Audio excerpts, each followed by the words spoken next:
नमस्कार दोस्तों, कैसे आप सभी। उम्मीद करता हूँ आप सभी अच्छे होंगे। तो दोस्तों, आज की इस वीडियो में हम लोग हिंदी का प्रैक्टिस सेट नंबर 3 करेंगे। तो चलिए शुरू करते हैं। देखते हैं पहला प्रश्न। देखिए, पहला प्रश्न है, प्रसन्नता शब्द में कौन सी ध्वनि है। ऑप्शन नंबर ए संयुक्त ध्वनि, संपृक्त ध्वनि, युग्म ध्वनि या उपयुक्त में से कोई नहीं। तो इसका सही आंसर है ऑप्शन नंबर सी, युग्म ध्वनि। देखिए, युग्म ध्वनि क्या क्या होता है। अगर एक ही वर्ड दो बार आ जाए, देखिए, और एक बार आधा होगा और दूसरी बार पूरा होगा। देखिए, आधा न और यहाँ से आ जाए पूरा न, तो इसे हम लोग बोलते हैं युग्म ध्वनि। जैसे आधा ल और पूरा ल एक ही में आ जाए तो इसे युग्म ध्वनि बोलते हैं। ठीक है। अब देखिए, संयुक्त ध्वनि क्या होती है। देखिए, यहाँ पर आधा ध है और वो है। देखिए, दोनों यहाँ पर भी एक आधा होगा दूसरा पूरा होगा, लेकिन एक जैसे दोनों एक ही नहीं होंगे, दोनों अलग अलग होंगे। यह ध्वनि देखिए, युग्मक में देख लीजिए, आधा ग है, पूरा न पूरा म है, और ध्वनि में आधा ध है, पूरा व है, तो इसे संयुक्त ध्वनि बोलेंगे। और जब एक ही दो बार आ जाए तो उसे हम लोग क्या बोलेंगे, युग्मक ध्वनि बोलेंगे। तो इसका राइट आंसर हो जाएगा ऑप्शन नंबर सी। अब देखिए, अगला प्रश्न है, कव्वाली शब्द में कौन सा लिंग है। पुल्लिंग, स्त्रीलिंग, नपुंसक लिंग या उभय लिंग। तो इसका सही आंसर है ऑप्शन नंबर बी, स्त्रीलिंग। देखिए, जब भी आपको लिंग पहचानना हो तो आप उसमें अच्छा या अच्छी लगाकर पहचान सकते हैं, या मेरा या मेरी लगाकर पहचान सकते हैं। जैसे कि कव्वाली हो गया, तो हम लोग कह सकते हैं कव्वाली अच्छी है, वाली कव्वाली अच्छी है। हम लोग अच्छी या अच्छा लगाकर पहचान सकते हैं, या मेरा या मेरी लगाकर पहचान सकते हैं। जैसे कि पुस्तक, अब देख लीजिए, पुस्तक कैसा शब्द है, स्त्रीलिंग या पुल्लिंग। देखिए, आप जब भी बोलेंगे तो आप बोलेंगे कि मेरी पुस्तक है, यह मेरी पुस्तक है। तो आप कभी मेरा यहाँ पर नहीं लगाएंगे पुस्तक के साथ। ठीक है, तो चलिए आप आगे देखते हैं। निम्न में से बंधु शब्द का बहुवचन रूप कौन सा होगा। बंधुओं, बंधु, बंधुवर या बंधुए। तो इसका राइट आंसर हो जाएगा ऑप्शन नंबर ए, बंधुओं। इसका राइट आंसर हो जाएगा ऑप्शन नंबर ए, बंधुओं। चलिए अब अगला प्रश्न देखते हैं। आपके घर में इतना दूध होता है, कुछ हमारे यहाँ भी भिजवा दिया करिए। सर्वनाम है, इसमें कौन सा सर्वनाम होगा। निश्चयवाचक सर्वनाम, संबंधवाचक सर्वनाम, अनिश्चयवाचक सर्वनाम या निजवाचक सर्वनाम।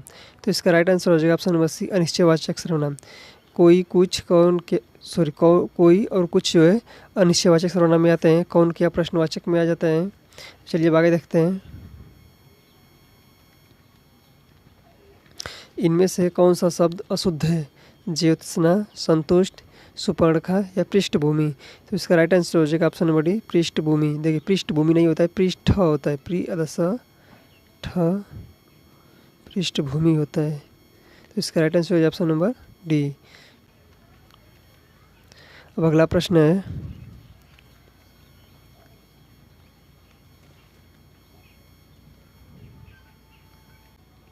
सध्वनि का उच्चारण स्थान इनमें से कौन सा है।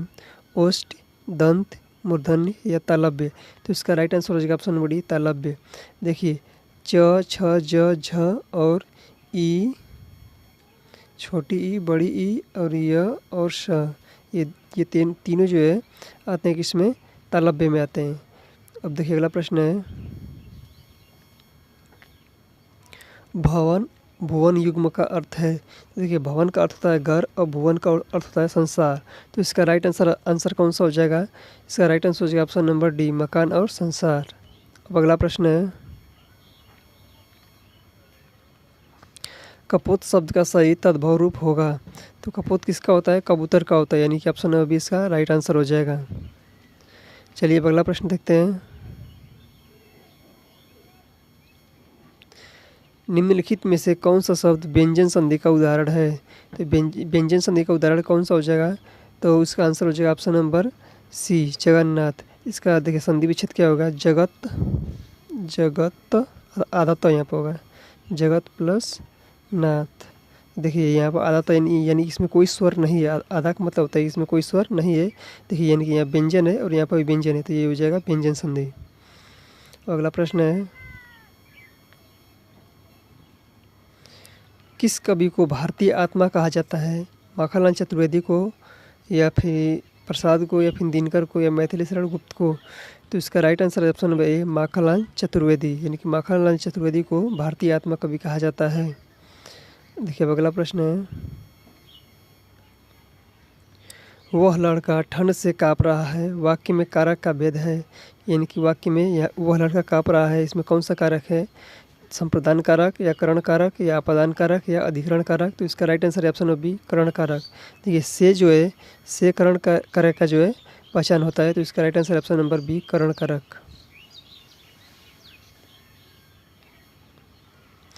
निम्नलिखित में से कौन सा वाक्य संदिग्ध भूत का उदाहरण है? संदिग्ध भूत का उदाहरण कौन सा है? राहुल गा रहा है, ये तो वर्तमान काल का हो जाएगा। राहुल गाएगा, या तो भविष्य काल का हो जाएगा। राहुल ने गाया था, ये पूर्व भूतकाल हो जाएगा। लेकिन हमसे पूछा है संदिग्ध भूत, तो संदिग्ध भूत क्या हो जाएगा? ऑप्शन नंबर डी, राहुल ने गाया होगा। देखिए अगर पास्ट में यानी कि भूत में, अगर भूतकाल में संभावना व्यक्त की जाए तो संदिग्ध भूतकाल होता है। राहुल ने गाया होगा, ये कल्पना की जा रही है। देखिए अगला प्रश्न है, ओष्ठ, महाप्राण और अघोष व्यंजन वर्ण का उदाहरण कौन सा होगा? तो देखिए इसका राइट आंसर हो जाएगा फ। देखिए इसको पहचानने के लिए सबसे पहले आपको ओष्ठ ध्वनि चुननी चाहिए। ओष्ठ क्या क्या होते हैं? प, फ, ब और ब, ये दोनों क्या होती है? ओष्ठ होती है। और महाप्राण जो होती है वो दूसरा और चौथा होती है। महाप्राण दूसरे वाला और चौथा वाला होता है। और अघोष की बात करें तो दूसरा और पहला अघोष होता है, यानी कि इन तीनों में कॉमन कौन सा हो जाएगा? फ हो जाएगा, यानी कि ऑप्शन नंबर इसका राइट आंसर है। अगला प्रश्न है, निम्नलिखित में कौन सा शब्द पत्नी का पर्यायवाची नहीं है?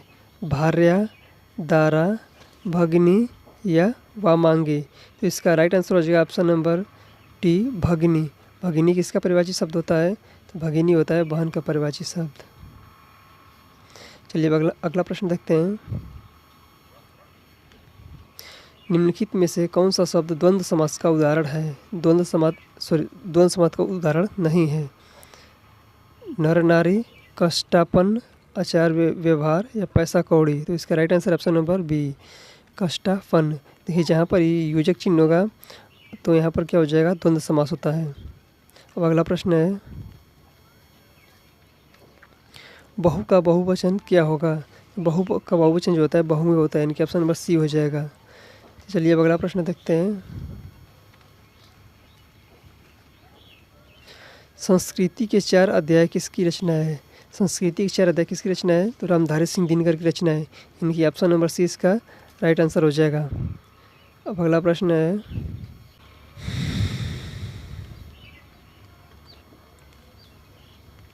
देखिए अगला प्रश्न है, कितनी नावों में कितनी बार की रचनाकार कौन है? कितनी नावों में कितनी बार की रचनाकार कौन है? तो कितनी नावों में कितनी बार रचना किसकी है?